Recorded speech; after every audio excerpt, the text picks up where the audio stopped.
Assalamualaikum warahmatullahi wabarakatuh. Alhamdulillahirrahmanirrahim wabihi nasta'in walau muridni wadin wassalatu wassalamu ala mursalin sayyidin wa ala alihi washabihi ajmain amma ba'd. Terima kasih yang sudah berkumpul hari ini untuk materi kita pelajaran bahasa Indonesia. Melanjutkan materi yang kemarin ya, untuk kelas 11 SMK tentang teks eksplanasi. Terlihat ya, teks eksplanasi kalian sebelumnya sudah membuat mapping. Kemudian saya akan menjelaskan untuk pertemuan ini tentang bagian-bagian terlebih dahulu. Oke, tentang teks eksplanasi. Apa sih teks eksplanasi itu? Yang sudah membuat mapping dan membaca pasti paham ya. Teks eksplanasi. Teks eksplanasi itu serapan dari bahasa Inggris, yakni explanation, yang artinya penjelasan atau keterangan. Jadi teks eksplanasi itu teks yang berisi uraian penjelasan atau keterangan tentang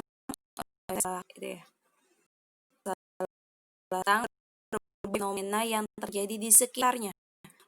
Fenomena itu bisa tentang fenomena alam, fenomena sosial, budaya, dan lain-lain.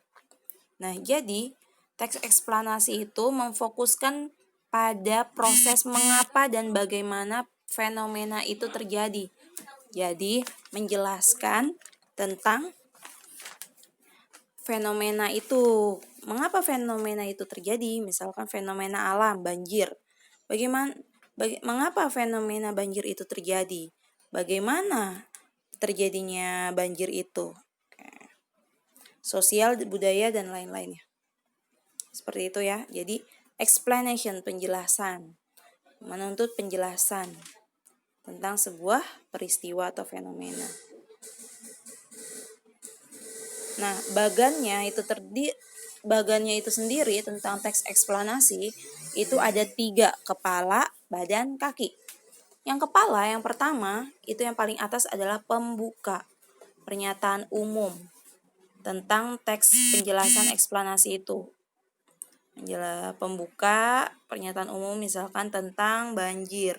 Banjir adalah definisi umum yang semuanya tahu tentang pengertian itu ya. Kemudian badannya yang kedua, isi, penjelasan fenomena. Bagaimana banjir itu terjadi? Kan tadi keterangan udah pengertian bagaimana banjir itu terjadi, prosesnya bagaimana, mengapa bisa, bagaimana, mengapa. Di situ dijelaskan di isi. Kemudian kakinya penutup atau interpretasi itu kesan, pendapat sang penulis, pendapat yang diutarakan, pandangan penulis tentang yang sedang dijelaskan. Jadi oleh karena itu bisa kesan, bisa pendapat, simpulan, ya, itu yang paling bawah.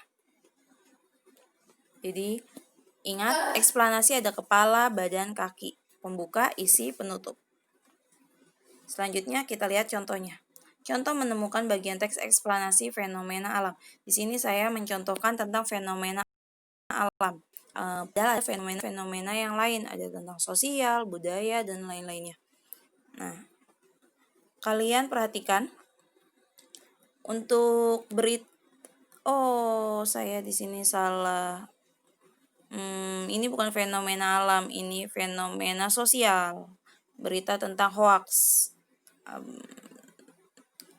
Tipe ya.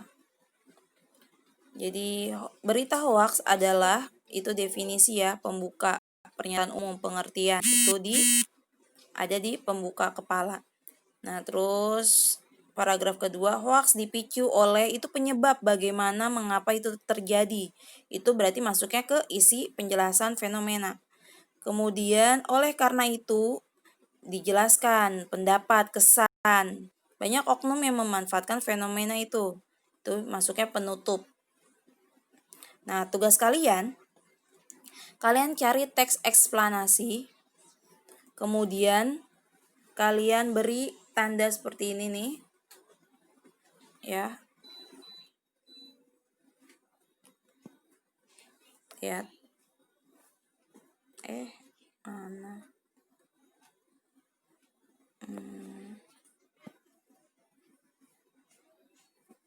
Ini kan kalian buat nanti teks eksplanasi fenomena alam misalkan. Kalian cari teksnya, kemudian kalian tentukan bagian-bagiannya, mana pembuka, mana isi, mana penutup. Mudah kan? Kalian baca dan kalian tentukan mana pembuka, isi, penutup. Oke. Dan tidak ada yang sama. Fenomenanya tidak ada yang sama. Jadi saya akan menentukan setiap orang itu akan berbeda-beda. Caranya kalian menurut absen kali ya. Menurut absen aja. Nanti akan saya urutkan sesuai absen. Jadi absen sekian dan sekian itu fenomena apa, dan teksnya beritanya nggak boleh yang sama. Jika ada yang sama, yang pertama kali akan saya terima, yang kedua ketiga yang sama akan saya ulangi. Jangan lupa cantumkan nama dan kelas kalian.